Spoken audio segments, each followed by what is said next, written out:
Good morning, YouTube. Stephen Fleet here. Hey, I wanted to go through some of the work I did over the weekend here on the 3x plus z equation I've posted before in the past.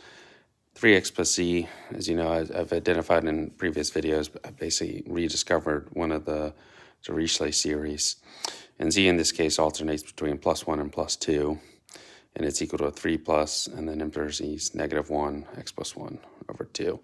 What that ends up giving you, it gives you 1, 5, 7, 11, all the primes. 1 is the only exception here, but all the primes and their semi-primes. So basically it looks like this. And in this case, we can set y equal to that, and then put it to the power of s.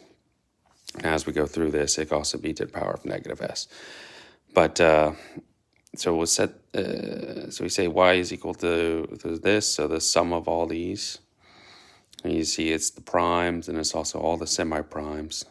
In this case, semi-primes of each of these factors. So 5 times 7, 5 times 11, and then it'll be 7 times 5 and 7 times whatever. So you get them all, but long story short is, as you go through this, we'll take the Euler method of what Euler did with the zeta function. So you multiply it by the second term. In this case is 5s. And then we'll take the first equation minus the second equation. And what we're left with is y minus y times 5s. And we're subtracted out all the factors of 5. And then we can do it again. Second factor here, 7.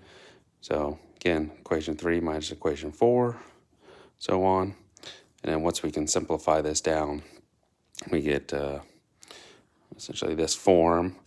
And then we can keep doing that for all the factors, all the semi-primes. And ultimately what you're left with is this, where it equals 1 on the right side, and then the Euler product of 1 minus p to the power of s, because anything on the left side will end up being a prime.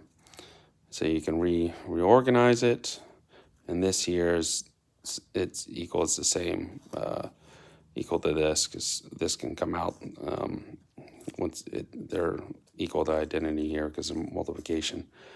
And then we can say y, instead of y, we can use the sum of 3x plus z to the power of s.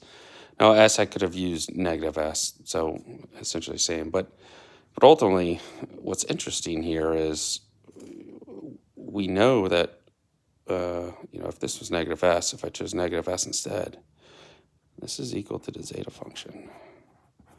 Pretty cool, huh?